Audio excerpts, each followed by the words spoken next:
Assalamualaikum warahmatullahi wabarakatuh. Nah, ada dua jenis asketisme. Ada yang natural, ada yang unnatural, tidak natural. Nanti ada juga yang inner worldly, ada outer worldly.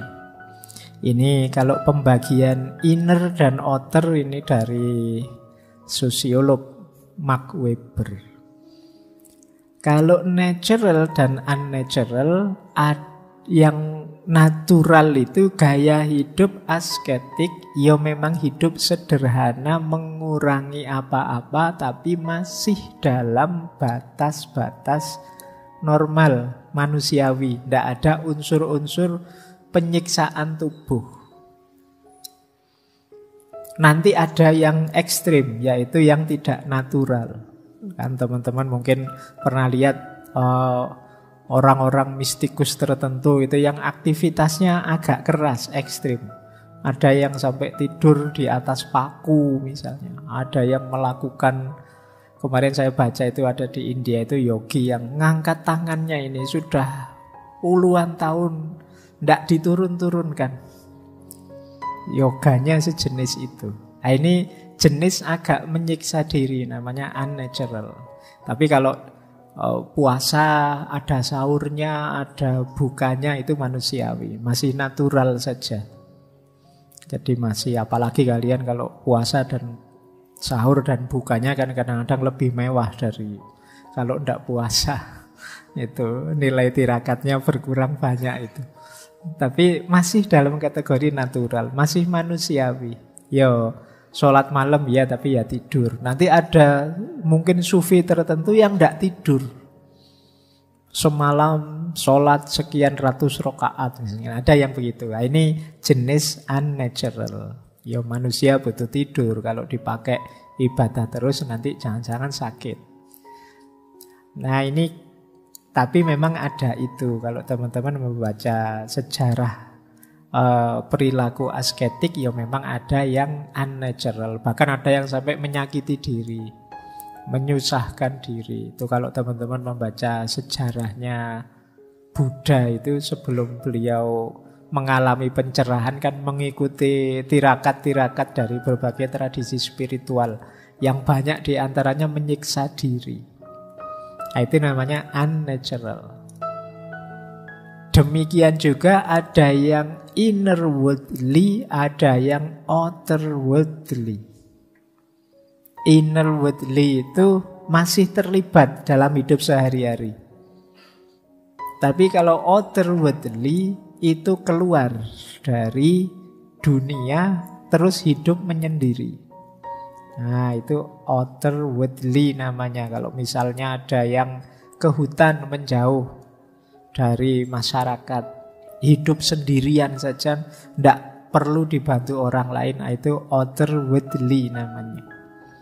Tapi memang menjauh itu dalam rangka tujuannya mendekat ke yang maha tinggi, bukan menjauh biar main gamenya nggak terganggu. Itu beda lagi, itu bukan tirakat. Saya tirakat Pak, tidak keluar-keluar di kamar terus ngapain main game, ya enggak itu. Nah, kalau inner worldly itu masih terlibat. Orang Jawa punya istilah namanya topo ngerame. Topo ngerame itu sebenarnya aku ini sedang bersemedi, bertapa, tapi dalam keramaian. Jadi tingkah polanya orang di sekelilingku tidak mempengaruhi aku. Karena batinku sudah batin yang meditatif. Jadi mindful, fokus pada tujuan-tujuan spiritual. Meskipun sambil ngajar, sambil kuliah, sambil kerja, sambil nongkrong di kafe dan lain sebagainya. Nah, ini cuma tidak acting ya, memang beneran. Kalau istilahnya memang tirakat beneran, batinnya kuat beneran. Tidak sekedar alasan. Kadang-kadang kamu kok tiap malam ngopi di sini loh. Kamu lihatnya saya ngopi, padahal saya itu sedang zikir, membayangkan alasan mutok itu. Nah, tapi orang-orang pejalan spiritual yang innerwardly ya memang kelihatannya kerja biasa, kuliah biasa, tapi batinnya itu batin yang meditatif, batin yang fokus pada Tuhan terus.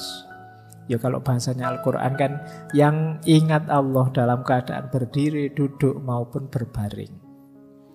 Ini namanya innerwardly. Ada juga yang memang menjauh.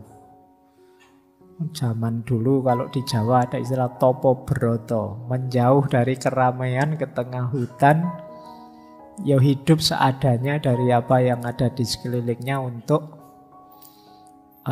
mendekat pada Allah. Dalam tasawuf ada istilah uzlah dan kholwat.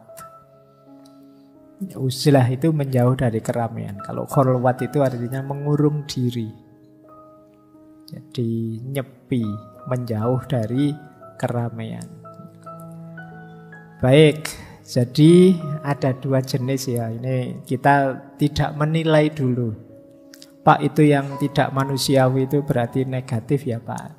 Yo kasuistik, membacanya yo pakai perspektif. Kadang-kadang mereka ini kelihatannya pakai kacamata normal kita itu penyiksaan diri, tapi bagi mereka tidak.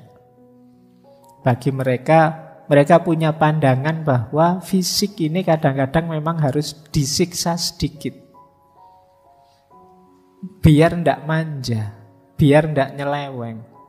Kayak kalian itu loh kan, sering sekali saya ditanya, Pak gimana caranya ndak males, gimana caranya istiqomah. Itu kamu agak kejam dikit sama dirimu ndak apa-apa.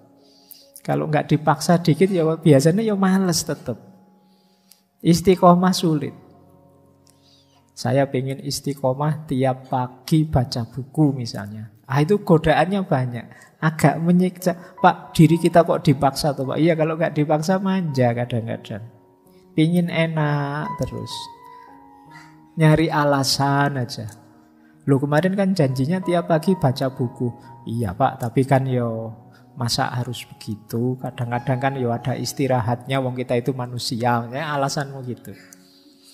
Nah, yuk agak press sedikit dirimu. Kadang-kadang memang diri kita perlu agak ditekan sedikit untuk menghidupkan nilai-nilai ideal yang kita pancangkan dalam hidup ini. Biar nanti tidak kecewa. Sering saya pakai istilah berikan the best version, versi terbaik dirimu.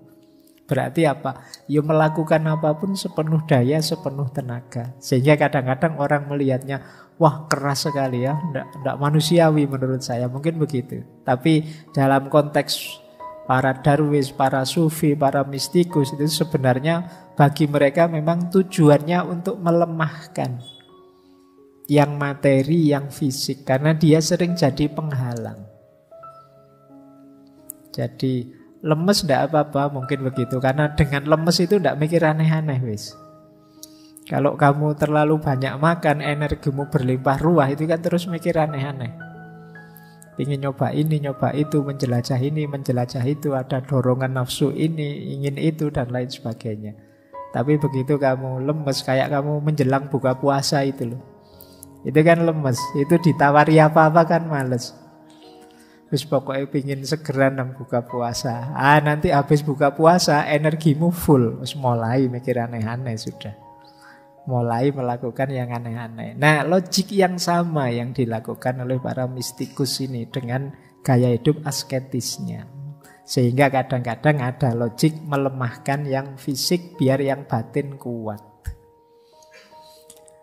Oke, baik. Jadi paling enggak kita sekarang kenal. Asketik itu ada yang natural, ada yang unnatural, yang tidak natural. Tinggal nanti mungkin teman-teman menyesuaikan lah ya sak kuatnya.